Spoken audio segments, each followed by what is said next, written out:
Have you ever wondered what happens when survival becomes something worse than death?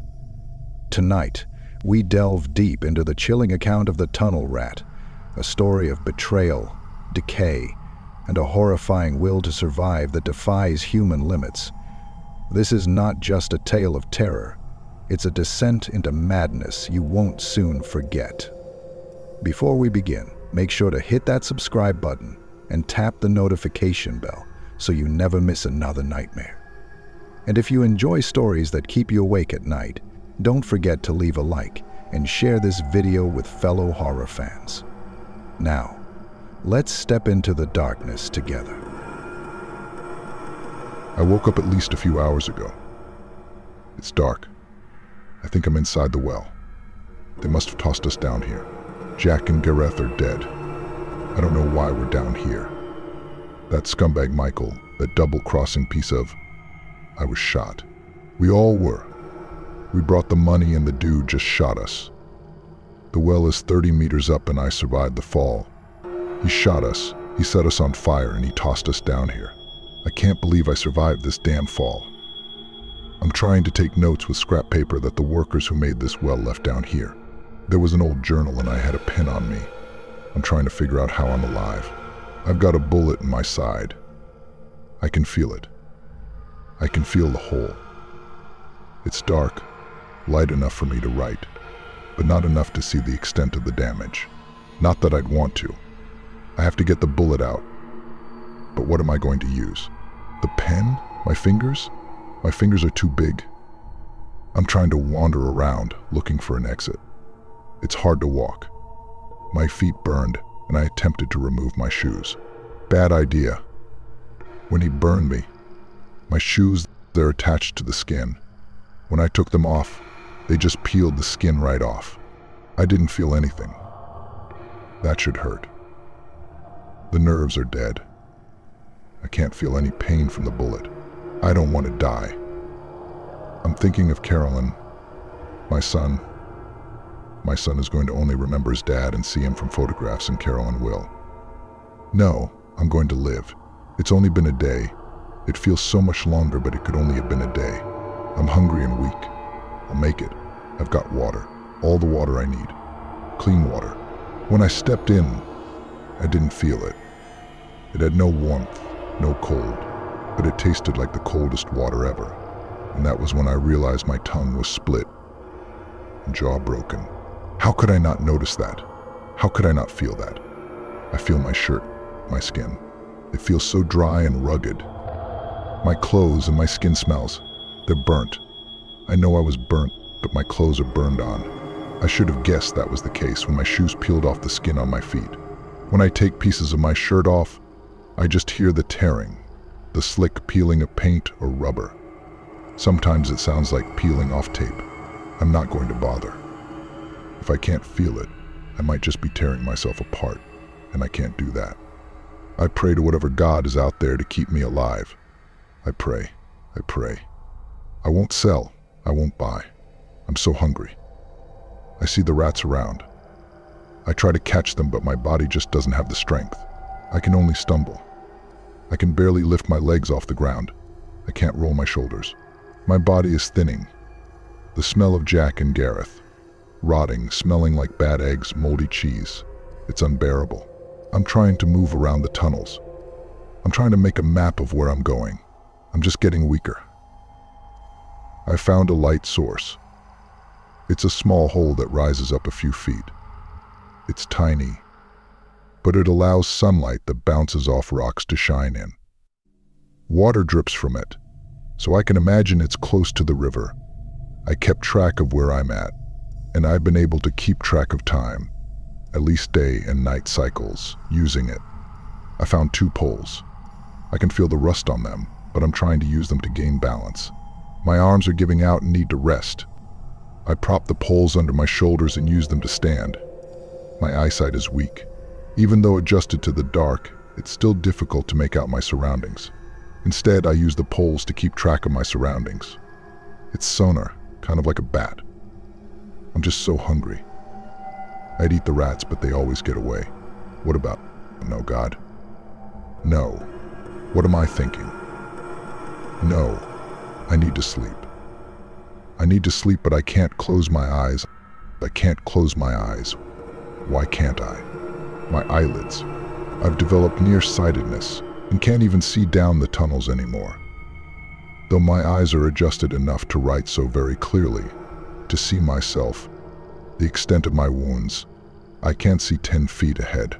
I tried to lie down to sleep, and the poles just fell through my shoulders. They impaled my shoulders. I heard no blood splatter. I felt no pain. This isn't right. This isn't right. This is so fucking wrong. I probably look like a goddamn monster. But even I have to admit, with the poles fixed in place, I can stand properly now. My feet drag and I stumble, but I have balance. It's weird. The rotting smell, the burned smell, doesn't smell like burned rubber or rotten eggs. It smells like meat. It smells good. I almost consider it. I'd be susceptible to disease, but I should have died days ago. I've counted 7 days since I found the tunnel, and I know for sure it was at least a day before then that I fell. Besides, if they were burned, they were cooked. It would last a few days longer. It can't be worse than the rats. Maybe as a last resort. They tasted so good. The consistency of undercooked pork. At least Gareth did. Jack's a little too burned. Gareth had enough fat on him that he could have been slow cooked. It tastes just like pork or bacon. Just like damn bacon. I've got strength, but I feel my body just falling apart. Pieces of my shirt and pieces of my skin fell off. They just fell. My feet are bony, I can see the bones exposed, actually. The skin is so thin and no muscle remains. My ribs are visible, exposed. They're protruding out. Some of my fingers have fallen off. I'm glad I have my index, middle, and thumb, or I wouldn't be able to write. The fingers that haven't fallen off. Crap. That was my last fingernail. Jack. His wallet survived. He had a note on his body. He had sold us out. He was going to let Michael kill us if he got a share of the money we'd used to get the crack. He got what he deserved, but we didn't. That bastard. That doesn't matter. It just doesn't matter now. I've counted at least 28 day-night cycles. My thighs have no fat anymore. The flesh and bone are exposed. The smell is just like the undercooked pork smell of Gareth. I ran out of enough parts to eat of Garrett and started eating his organs, his intestines. I couldn't tell the difference in smell, and I wasn't dead yet. His body is nearly picked clean. I've gone blind in my right eye completely. My left eye can tell darkness from light. It can read and write about 3 feet away. It can see the map, but that's it. The rats come to me now. The rats just climb right up and try to nibble. I don't feel anything, but once they're attached, I just grab them with my hands, or what's left of my hands. It's too hard to catch the rats, they always slip. I have no problem eating them raw. I can't tell the difference anymore. My lips fell off. My teeth started to rot out. I know that my body is rotting. My body should be dead. It is dead, but I'm conscious. I know the tunnels completely. I know every inch of every wall. I know no exits or entrances but the well itself and the crack from the river's cave. I regret those prayers. I want to be dead. I want to die. I wished I died earlier. How could I kill myself? Stab myself in the brain? Eat myself? It wouldn't work. I know my heart isn't to blame. It fell out through exposed ribs. No doctor could help me now. I found some rusty nails which I drove through my right-hand fingers to catch the rats with. It works. I didn't even feel the nails go in and they catch the rats easily. When I would sleep in the dark, the rats would come and eat away at me. Now they can't. I just stay awake, and as long as they come I have food. My right eye fell out. My left eye is blind, but I can write blind now. I just keep my journal close. I listen with the poles. My legs are finally done, and I walk by moving my shoulders. My legs keep the poles balanced as they drag across the floor, the rats eating at the toes and feet. I can't reach the rats, but if they dare crawl up my legs.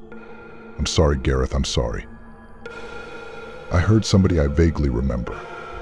A deal that went wrong or something from my old life. He came back with 2 others. I heard their footsteps. I heard them coming. Find the bodies. Something about a Jack having cracked locations in his wallet. They spread out, split up. I followed the steps of one, ever so silently. He didn't hear me. He didn't turn around. I would have felt it. Instead, I slipped my nail hand in his eyes. His screams for Michael, the name sounding familiar, pierced the halls. I bit into his throat and body. I was so hungry. The meat was so different from the rats, so much better. So much. What the hell is that? The recognizable voice screamed. I heard loud, piercing noises. I felt thumps, but nothing really. I heard somebody trip. He's got more weight, a louder thump. More force, more meat. The last man ran around the tunnels. Tunnels I know. Thunder broke down the tunnels. Tunnels I'm not even close to. It was silent. He might have come from the well entrance, the one with the high ceiling that sounds echo off of.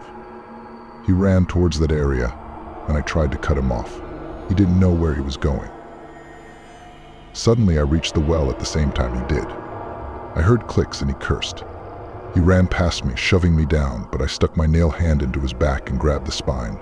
He was down. I heard thumps and whistles in the air. I felt light thumps, while he probably tried to hit me, but I only bit into him. He was screaming, but when I reached a spot where lots of liquid poured out, he stopped. I now have enough meat to last for quite some time. It tastes good like undercooked pork all over again. So much better than the rats. So much better. So much better. My fingers are slipping. Not slipping. Falling off. Breaking off. I can't write anymore. I can't.